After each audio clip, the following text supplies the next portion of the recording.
युती झाल्यानंतर मुंबईची लढाई मराठी विरुद्ध अमराठी अशी ठरली। ही लढाई जोरात सुरू असतानाच भाजपच्या दक्षिणेकडच्या एका नेत्यानं मुंबईत येऊन एक वादग्रस्त वक्तव्य केलं। मुंबई ही महाराष्ट्राची नव्हे असं वक्तव्य भाजप नेते अण्णामलाई यांनी केलं आणि त्यांच्या वक्तव्यामुळे विरोधकांच्या हाती आयतं कोलीत मिळालंय। अण्णामलाई यांच्या वक्तव्यानंतर संजय राऊत यांनी भाजपला एक जळजळीत प्रश्न केलाय।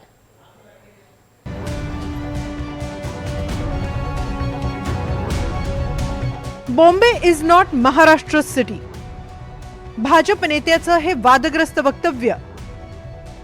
भाजपवाले अण्णाच्या लुंगीत तोंड लपवणार का?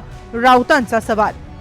भाजपचे तामिळनाडूमधले नेते आणि मुंबई महापालिका निवडणुकीतले स्टार प्रचारक अण्णामलाई भाजपच्या प्रचारासाठी मुंबईत आले।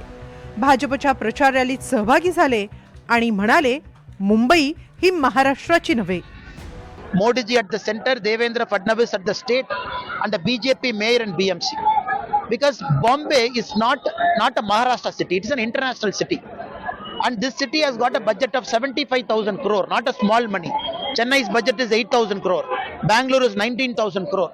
You need good people sitting in the administration to manage the finance, to manage development. महापालिका निवडणूक ऐन रंगात आलेली असताना भाजप नेते अण्णामलाई यांनी हे वादग्रस्त वक्तव्य केले। त्यावर विरोधक भाजपवर तुटून पडले। अण्णामलाईंना अटक करा, त्यांना मुंबई बाहेर जाऊ देऊ नका अशी मागणी ठाकरेंच्या शिवसेनेनं केली आहे। हा जो कोणी अण्णा फण्णा झन्ना मलाई आहे बरं का, हा विचार भाजपचा आहे का? तो भाजपचा नेता आहे। महाराष्ट्राच्या राजधानीविषयी तो असं कसं का वक्तव्य करू शकतो?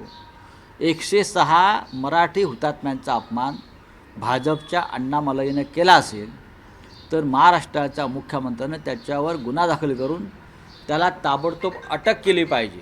त्याला मुंबईच्या बाहेर जाऊ देता कामा नाही।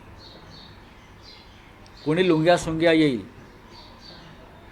आणि मुंबई महाराष्ट्रावर अशा प्रकारे जाऊन आमच्या तोंडावरती चप्पल मारून जाईल।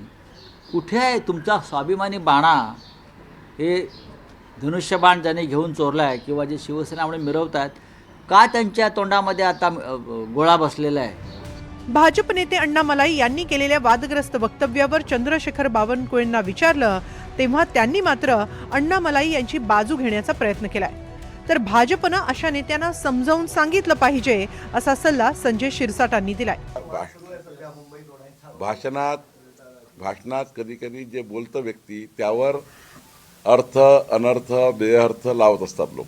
त्यांचा बोलण्याचा रोग काय होता, त्यांचं बोलण्याचं म्हणणं काय होतं, जेव्हा एकदा बघावं लागेल मग त्यावर टिप्पणी करावं लागेल।